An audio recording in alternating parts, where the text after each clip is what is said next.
Pertama kali seorang ulama datang ke sini namanya Syekh Ahmad Subakir, itu dari Persia.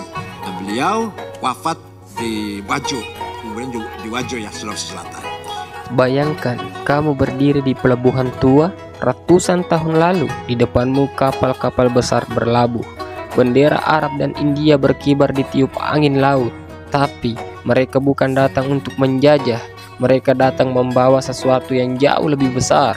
Bukan senjata, tapi ilmu, kejujuran, dan iman. Pertanyaannya, kenapa orang-orang Nusantara dulu begitu terbuka menerima ajaran Islam? Apakah karena kekuatan atau karena hati mereka disentuh?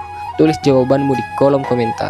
Kita akan jawab bersama di akhir video ini, dan percayalah, kamu akan kaget mendengar jawabannya. Pada abad ke-9 hingga 10 Masehi, Jawa bukan hanya dihuni oleh manusia, tapi juga oleh kekuatan gaib dari para jin, makhluk halus dan leluhur berilmu tinggi. Mereka menguasai berbagai wilayah dan menjaga adat istiadat yang kental dengan animisme, dinamisme, serta pengaruh Hindu-Buddha. Disinilah muncul seorang tokoh agung yang disebut-sebut sebagai utusan dari Tanah Suci, yaitu Syekh Ahmad Subakir, seorang ulama dari Persia.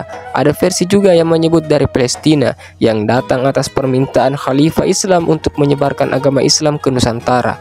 Namun, tugas utama Syekh Subakir bukan hanya berdakwah seperti biasa. Tanah Jawa saat itu disebut sangat angker, tidak bisa ditembus oleh ajaran Islam karena penuh dengan kekuatan gaib lokal.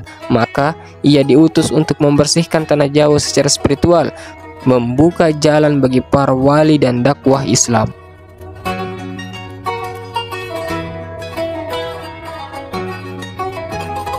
Banyak dari kita berpikir agama itu masuk lewat paksaan, tapi Islam masuk ke Indonesia dengan cara yang berbeda. Pernah dengar kisah saudagar muslim yang menolak menipu meski bisa untung besar?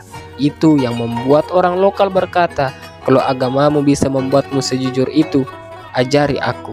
Menurut kamu, masih relevan tidak kejujuran kayak gitu di zaman sekarang? Komen, jujur itu keren kalau kamu setuju. Samudra Pasai dan jejak emas Islam pertama.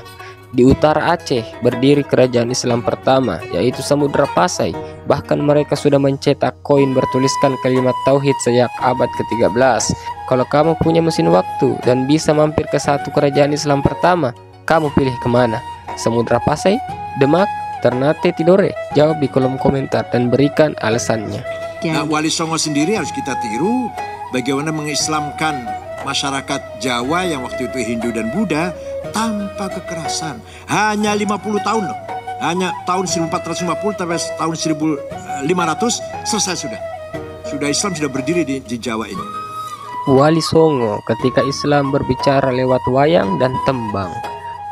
Bayangkan seorang ulama berdakwah tapi bukan dengan ceramah panjang atau marah-marah. Dia justru memainkan wayang semalaman sambil menyisipkan pesan moral dalam setiap cerita.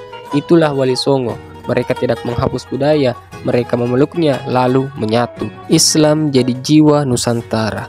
Islam lalu menyebar dari istana ke pasar, dari pelabuhan ke pesantren, dan yang membuatnya bertahan ratusan tahun bukan karena kekuasaan, tapi karena Islam itu hidup di hati masyarakat. Kalau kamu pernah merasa tenang saat mendengar azan atau tersentuh saat membaca kisah Nabi, itulah bukti bahwa Islam bukan sekedar sejarah, tapi bagian dari jiwa kita. Komen di bawah, aku bangga jadi bagian dari sejarah Islam Nusantara. Selanjutnya emosi dan panggilan. Sobat sejarah, sekarang aku tanya, apa makna Islam buatmu? Agama, jalan hidup, atau pelita dalam gelap?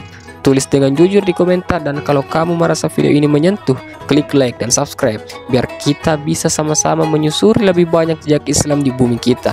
Karena sejarah ini bukan hanya milik masa lalu, tapi milik kita, milik Indonesia.